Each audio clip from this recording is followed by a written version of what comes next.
Muy buenas tardes, mi nombre es Marilyn Stephanie García Hernández, estudiante activa de la Universidad Tecnológica de El Salvador. Actualmente curso mi segundo año de la licenciatura en Psicología. Este día vamos a abordar un tema muy importante que son las emociones. Para empezar, vamos a comenzar definiendo un poco lo que son las emociones. Si yo vengo y te pregunto a ti, ¿qué es una emoción? ¿Qué son las emociones para ti?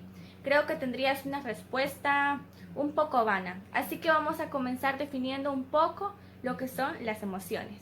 Muy bien, continuemos. Ok, una emoción es toda aquella afección del alma acompañada de placer o de dolor que nosotros nos permiten afrontar situaciones difíciles que se presentan en nuestra vida, que en este caso podría ser la pérdida de un ser querido, que sería una pérdida irreparable. En otro caso también podría ser el riesgo a pasar una situación bastante temerosa.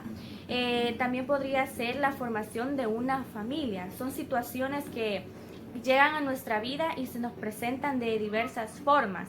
Ahora bien, tenemos que tener en cuenta que todas las emociones son en esencia impulsos que nos llevan a actuar a nosotros. ¿Qué quiere decir esto?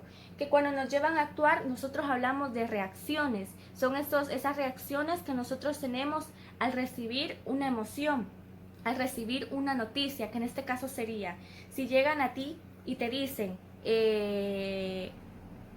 digamos, Marilyn, acaba de fallecer tu mamá.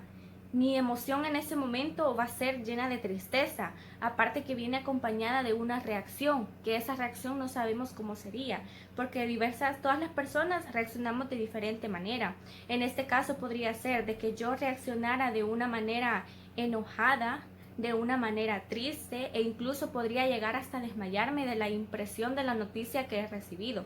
Tenemos que tener en cuenta de que estas reacciones son reacciones automáticas que nos ha dotado la evolución en toda emoción implícita. ¿Qué quiere decir eso? Que es una tendencia a la acción, y que también tenemos que tener en cuenta que cada una de las emociones desempeña un papel único en nuestro repertorio emocional. Luego de definir en breves palabras lo que es una emoción, tenemos que saber también cuál es la importancia que representan las emociones en nuestra vida. En este caso sería, ¿para qué sirven las emociones? Después de definir en breves palabras lo que es la emoción, vamos a conocer también cuál es la importancia que tienen las emociones en nuestra vida.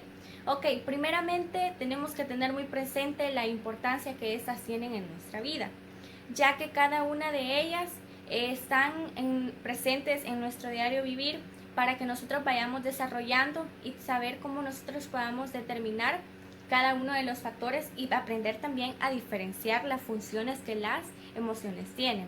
Comencemos por la primera. Primeramente es que nos motivan. ¿Qué quiere decir esto? Que al momento de que llega la motivación, obviamente por medio de las emociones, nos ayudan a determinar las cosas a nosotros. O sea, que eso significa que es en ese momento donde nosotros comenzamos a determinar, depende de la emoción que nosotros sintamos, aprender a diferenciar, ¿verdad? Ahora bien, también nos ayuda a desarrollar la empatía, que en este caso sería, si yo veo a una persona triste, esa persona genera empatía en mí. ¿Qué quiere decir? Que yo veo a la persona y pueda de que yo llegue hacia él y le pregunte si está bien. ¿Por qué? Porque la persona yo veo que está mal. Eso genera empatía, que significa ponerse en los pies del otro o saber comprender las situaciones de las otras personas. También tenemos como tercer punto lo que es la adaptación, que en este caso sería de que nos ayuda a adaptarnos al medio en el que estamos rodeados. O sea que eso sería adaptarnos también a los estados emocionales que nosotros nos vemos envueltos, ¿verdad? Que en este caso sería para poder ser más eficientes y, como decía anteriormente, adaptarnos mejor al medio del que nosotros estamos rodeados, sea socialmente, sea cognitivamente, de diferentes modos, ¿verdad? Inteligencia emocional. Muchas veces seguramente nosotros nos hemos preguntado, ¿qué es la inteligencia emocional? Y nos quedamos con la duda. Pero en este momento vamos a tratar de aclarar lo que es la inteligencia emocional y poder tener un concepto más claro de lo que esto significa. Ok, continuando. Tenemos que la inteligencia emocional. Cuando hablamos de inteligencia, sabemos que es aquella capacidad intelectual que nosotros como personas tenemos. Emocional, obviamente, entra lo que son las emociones. Haciendo una mezcla de todo eso, tenemos de que es un constructo que nos ayuda a nosotros como personas a entender de qué manera podemos fluir de un modo adaptativo e inteligente, como yo lo decía, ¿no? Ahora bien, cada una de las emociones, yo mencionaba anteriormente que desempeña el papel único en nuestro repertorio emocional. A ver, en el texto que se nos presenta a nosotros, que claramente ustedes pueden buscarlo también, que habla de el tema, el cerebro emocional. Hay una cierta cantidad de textos, cada uno con diferente reflexión y siempre relacionado con lo que es el tema que estamos abordando en este momento. Se mencionaba un ejemplo de que nos habla de los impulsos para la acción, que en este caso podemos concluir en esa historia que nos habla de que una chica, una persona, iba en su automóvil. Adelante de ella había lo que era una tormenta, había mucha niebla y ya no podía observar nada. Su miedo, el miedo a que le pasara algo y la ansiedad que en ese momento le dio, hizo de que ella no tuviera un accidente. Luego de que esa tormenta pasó, ella pudo avanzar, pero no sabía que más adelante había un accidente. Entonces llegó a la conclusión y dijo, ¿qué hubiese pasado si yo hubiera avanzado en el momento que decidí quedarme atrás? Entonces es ahí donde entra esa espinillita, ¿no? Esa idea de que muchas veces son nuestros miedos y a veces también es nuestras acciones que nosotros tomamos y los impulsos los que nos han salvado la vida, los que nos han ayudado a tener incluso a tomar buenas decisiones. Entonces, en este caso podemos tener en claro que fue el miedo quien salvó la vida de la persona que iba en el vehículo y que gracias a eso pudo detenerse y no pudo pasar a más. Ahora bien, en otras palabras también podemos definir como inteligencia emocional la capacidad humana de sentir, primeramente, entender, controlar y modificar los estados emocionales de uno mismo y de los demás. Ahora bien, eso de cuando se habla de inteligencia emocional, muchas veces lo confundimos y no se trata únicamente de ahogar, lo que son las emociones, sino de aprender a dirigirlas y de la misma manera a equilibrarlas, que nosotros seamos los que tengamos el control y seamos quienes podamos dominar y decir, ok, yo manejo, yo controlo mis emociones, mas ellas no tienen control sobre mí. Vamos a hablar ahora de lo que son nuestras dos mentes. Seguramente nos hemos de preguntar, ¿qué son nuestras dos mentes? O incluso yo tenía esa duda, ¿cuáles son nuestras dos mentes? Luego de investigar en el material que se nos ha compartido, llegué a la conclusión de que tenemos dos mentes con cada función que la desenvuelve cada una. Ahora bien, en esas dos mentes entra primeramente la mente emocional y luego entra la mente racional. Vamos a continuar definiendo lo que es cada una de ellas. Basándonos en el documento que se nos ha sido compartido, tenemos de que en un sentido muy real todos nosotros tenemos dos mentes, una mente que piensa y otra mente que siente, que en este caso sería la mente que piensa sería la mente racional y la mente que siente sería la mente emocional. Ahora bien, estas dos formas fundamentales dan conocimiento e interactúan para construir lo que es nuestra vida mental. Una de ellas es la mente racional, como lo mencionaba anteriormente, que esta habla de la comprensión de lo que solemos ser nosotros, conscientes, capaces de tener un sentido de análisis, capaces de tener un sentido de racionalización ante las situaciones. Al momento de presentarse una situación en nuestra vida, tenemos que razonar como personas. Entonces, es ahí donde entra lo que es nuestra mente emocional, que esto también nos hace más reflexivos, más pensativos, más capaces de poder ponderar y más capaces de tener el impulso para decir, yo puedo, y también se despierta también lo que es lo del punto de la reflexión, para que nosotros como personas seamos personas más conscientes y al momento de actuar reflexionemos antes si esa acción va a traer algo bueno o algo malo. Ahora bien, vamos a hablar de lo que es la mente emocional. La mente emocional es el otro tipo de conocimiento más impulsivo y poderoso, aunque a veces es muy ilógico. ¿Qué quiere decir esto? La división entre lo emocional y lo racional se asemeja a la distinción de popular existente que existe entre el corazón y la cabeza. Muchas veces tenemos esa pelea, ¿no? De que en nuestra mente tenemos una decisión, pero nuestro corazón a veces quiere otra cosa. Y muchas veces esto suele pasar en amistades, en relaciones sentimentales, incluso en decisiones que nosotros podemos tomar. Ahora bien, así es como podemos asemejar de qué manera influye lo que son esas dos mentes. Entonces, saber de que algo no es cierto en nuestro corazón, tenemos la certeza de que pertenece a lo que es la mente emocional, que de algún modo es aquel tipo de certeza más profundo. Ahora bien, cuando más intenso es el sentimiento que nosotros tenemos, más dominante llega a ser la mente emocional. ¿Qué quiere decir eso? Que cuando más pensamos nosotros con el corazón o más pensamos nosotros acerca de los sentimientos, ahí está entrando y está teniendo mayor dominancia lo que es nuestra mente emocional, dejando de lado lo que es la mente racional, que en este caso sería algo ilógico. ¿Por qué? Porque sabemos de que cada una de ellas cumple una función diferente, pero eso no significa de que no sean importantes. Ahora bien, la mayor parte del tiempo estas dos mentes operan en estrecha colaboración, que quiere decir que siempre, la mayoría del tiempo, van de las manos, entrelazando sus distintas formas de conocimiento, ya que cada una, como sabemos, tiene diversa función, que una ve lo racional y otra ve lo emocional, que de eso se basan las dos mentes. Ahora bien, habitualmente existe un equilibrio en lo que es la mente emocional y la mente racional. Un equilibrio en el que la emoción alimenta y da forma a las operaciones de la mente racional.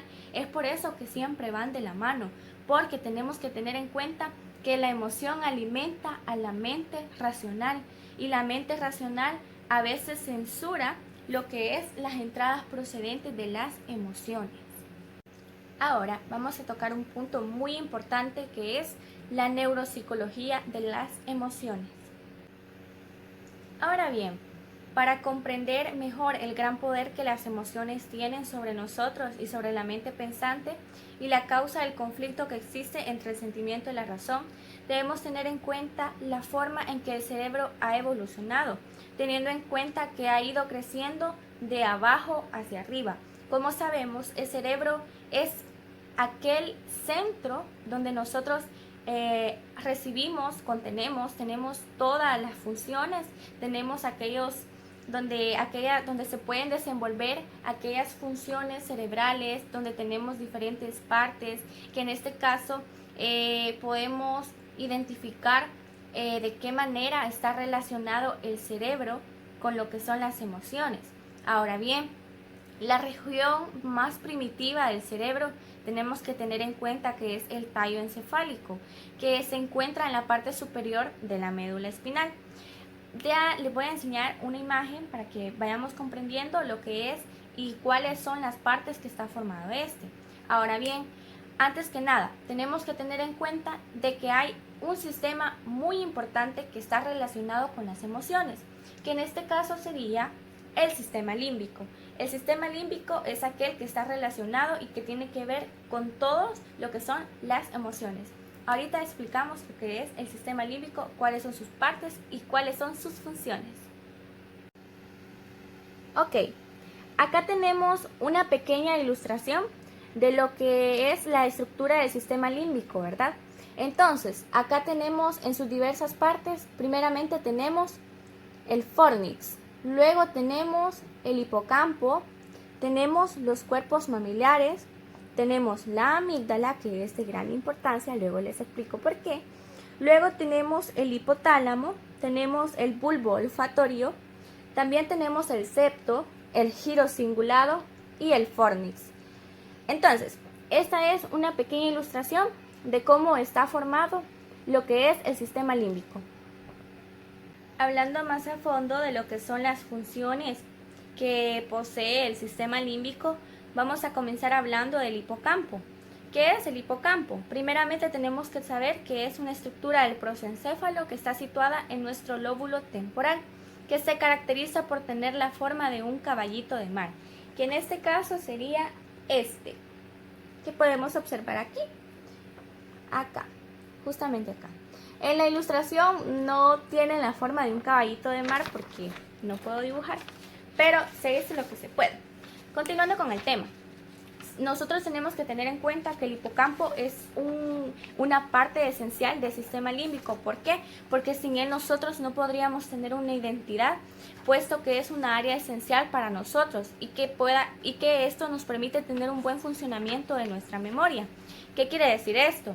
Que también entra en lo que es la memoria remota, en lo que es el hipocampo, ya que esta es la que nos proporciona el recuerdo de todo lo que hemos vivido en el pasado. Luego tenemos lo que es la parte del bulbo olfatorio, que lo vemos ubicado acá, justamente acá. Ok, el bulbo olfatorio es aquel proceso de información procedente del epitelio olfatorio, que es la parte atómica capaz de detectar olores y dirigir la información a las estructuras superiores del cerebro. Esa sería su función.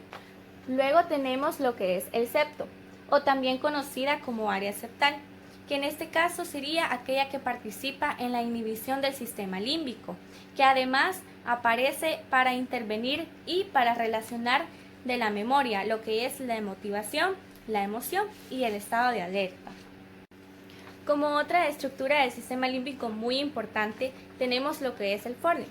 Acá podemos observar en la ilustración que está un poco cerca de lo que es la cisura de Rolando, o también conocida como el surco precentral. Ahora bien, tenemos que el fornix es un conjunto de axones en forma de arco que conecta el hipocampo, que está acá, que conecta el hipocampo con otras regiones encefálicas. Este es el arco principal encargado de la transmisión de información entre las principales estructuras del sistema límbico, que quiere decir que el fornix es de gran importancia para el sistema límbico. Seguidamente tenemos lo que es la parte del hipotálamo, que la vemos ubicada justamente acá. Ok, el hipotálamo tenemos que tener en cuenta que este está situado en la base del encéfalo por debajo del tálamo. En concreto, se encuentra a ambos lados de la porción ventral del tercer ventrículo.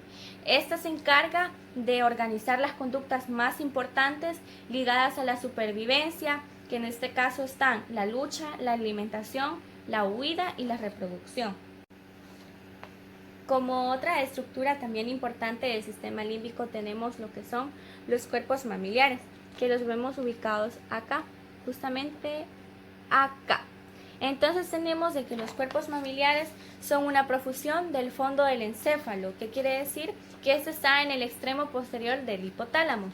Este tiene la función de encargarse de la recepción de los impulsos procedentes de la amígdala, que proviene de la amígdala y del hipocampo, y también se encarga del reenvío de estos impulsos hacia el tálamo. Finalmente tenemos la parte de la amígdala, que la vemos situada justamente acá. Amígdala. Ok. La amígdala está situada en el ventrículo lateral del lóbulo temporal, que en el concreto significa que está en el lóbulo temporal rostral. La función que tiene la amígdala es que tiene una función principal, y esa es la de investigar las emociones con los patrones de respuesta correspondientes a nivel fisiológico y conductual. Entonces, dentro del sistema límbico tenemos que tener en cuenta que no solamente es la capitana de nuestras emociones, sino que también está asociada al hipocampo, y que ésta genera los recuerdos emocionales y, junto con el hipotálamo, como lo mencionábamos anteriormente, impregna de color emocional nuestros procesos básicos, asociando la ansiedad o emociones negativas a la alimentación, el sueño o a la conducta sexual.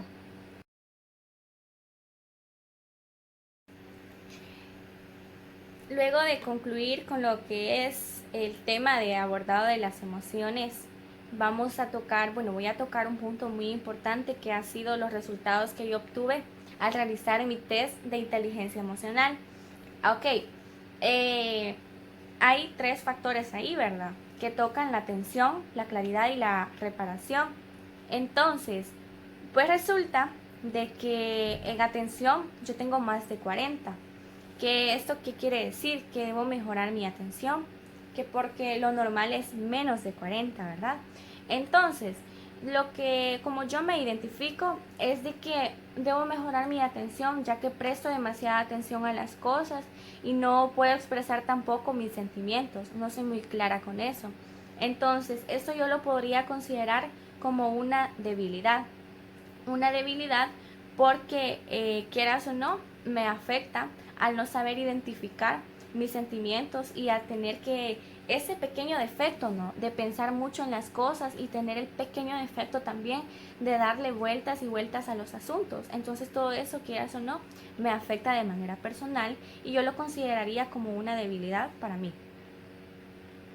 En el siguiente factor que se presenta en el test nos habla de la claridad. Entonces yo obtuve un resultado menor de 20, que me dio que tenía que mejorar mi claridad. Entonces yo concluí de que tengo que mejorar mi claridad porque muchas veces no comprendo qué sucede con mi estado de ánimo. Muchas veces no sé cómo explicar cómo yo me siento. Muchas veces me siento confundida, me siento enojada, me siento triste y ni siquiera sé explicar por qué pasan esas cosas. Entonces, eso sucede, ¿no? De que me cuesta, ¿no? Comprender qué es lo que sucede con mi estado de ánimo y tampoco puedo reconocer cómo me siento. Entonces yo eso lo podría identificar para mí como una fortaleza, porque depende del punto de vista que lo observe cada persona. Yo lo considero como una fortaleza porque eso me ayuda así a mí como persona a ser una persona como más reservada con mis asuntos, ¿verdad? Más reservada conmigo misma. Quieras o no, a la larga sí afecta el hecho de ser tan cerrada ante las personas, porque muchas veces vienen, ¿no? Y me preguntan, ¿qué te pasa? ¿Qué tenés? ¿Por qué estás triste? ¿Por qué estás enojada? Y yo ni siquiera sé cómo responder a esa pregunta porque ni siquiera yo lo sé. Pero muy en el fondo, eso me ayuda a mí a ser un poquito más cerrada porque yo soy de esas personas que no le gusta que las personas anden como que enterándose de cómo yo me siento. Entonces prefiero ser más reservada en ese caso. Entonces yo lo considero como una fortaleza para mi persona. El último factor pues está la reparación, que tengo menos de 19 puntos. Entonces esto me tira en los resultados de mi test que yo debo mejorar mi reparación. Ok, me identifico con esto porque personalmente no soy capaz de regular mis estados de ánimo emocionales, entonces no los puedo controlar correctamente como se debe. Tiendo a ser muy negativa cuando me pasa algo malo y difícilmente logro salir bien de ahí. Prefiero encerrarme, como dicen, ¿no? Prefiero encerrarme en esa burbuja de negatividad, pasar días así hasta que se me quite. Entonces no soy de esas personas que pasa algo malo, entonces eso me agarro lo malo y que eso malo me ayude a hacer como motivación para yo poder seguir mejorando en eso, ¿no? Entonces esa sería una debilidad para mí, porque creo que en vez de hundirme, lo que yo tendría que hacer como persona es agarrar esa debilidad, tomarla como una fortaleza y que sea mi inspiración para salir adelante, para superar esa prueba, para superar la tristeza y para superar también ese factor que está influyendo en mi vida. Entonces, pues concluyendo con esto, sería de que la atención y la reparación serían mis debilidades en este momento con los resultados del test de inteligencia y la claridad sería una fortaleza para mí. Entonces, pues creo que tengo más debilidades que fortalezas, pero se pueden trabajar en ellas. Entonces, no creo, estoy segura de que lo voy a poder solucionar, lo voy a poder arreglar y voy a poder lo que es tener un buen control de lo que son mis emociones y también poder diferenciar y expresar mis sentimientos hacia las demás personas. Y concluyendo con la última pregunta que se nos hace, es de que para qué me sirve a mí mi nivel de inteligencia emocional. Ok, con el test de inteligencia emocional que he realizado, pues pude darme cuenta de que por medio de esa prueba yo pude identificarme, pude reconocer y pude ver ciertamente en qué y cuáles son mis debilidades y fortalezas, ¿verdad? Primeramente me sirve a mí para conocerme como persona, para saber identificarme y saber cómo mis emociones y sentimientos influyen de gran manera en mi vida y ver cómo también mis emociones afectan cuando no soy capaz de sentir, expresar, comprender y regular mis estados de ánimo. Entonces es de gran importancia lo que es conocer de la inteligencia emocional, porque con toda esa base nosotros nos vamos forjando y también nos vamos conociendo como persona. Eso quiere decir de que por medio de este test a ti te puede ayudar mucho, tú te puedes llegar a conocer y también te ayuda a que trabajes en aquellos factores en los que tú consideres que estás fallando. ¿Qué quiere decir esto? Que pueden ser tus debilidades. Eso te puede servir a ti como motivación para que puedas trabajar en eso que quieras o no te afecta y muchas veces te hace fracasar como persona, pero que eso no te demotive, que eso no te desilusione, que eso no te desmotive, que eso sea tú, por así decirlo, que eso sea tu motivación para que no te des por vencido y puedas trabajar en aquello que sabes que estás fallando y así poder mejorar como persona. Esto sería todo de mi parte como presentadora de Marilyn Stephanie García Hernández, estudiante de la sección 02 de Psicofisiología, con el licenciado Oscar Ovidio. Ha sido un gusto poder compartir un poco de lo que logré entender y logré también conocer, ¿verdad? Y aprender de lo que es la inteligencia emocional y también así ver cómo cada factor influye en nuestra vida, ¿verdad? En nuestro diario vivir. También pude lograr entender cada función que tiene, ¿no? Lo que es el sistema límbico, el tallo encefálico, sus estructuras. También ver la manera en la que nuestras dos mentes pueden ayudarnos, ¿no? También ver la manera en que nuestras dos mentes van de la mano. Pude ya quedar con el conocimiento adquirido que pude obtener gracias al aprender a diferenciar lo que es el significado de nuestras dos mentes, ¿verdad? Y asimismo con otras cosas que fui leyendo y pues que se me quedaron. Eso sería todo, ¿verdad? Por mi presentación. De mi parte, muchísimas gracias por la atención que me han prestado y muchísimas gracias por la atención nuevamente. Nos vemos pronto. Bendiciones.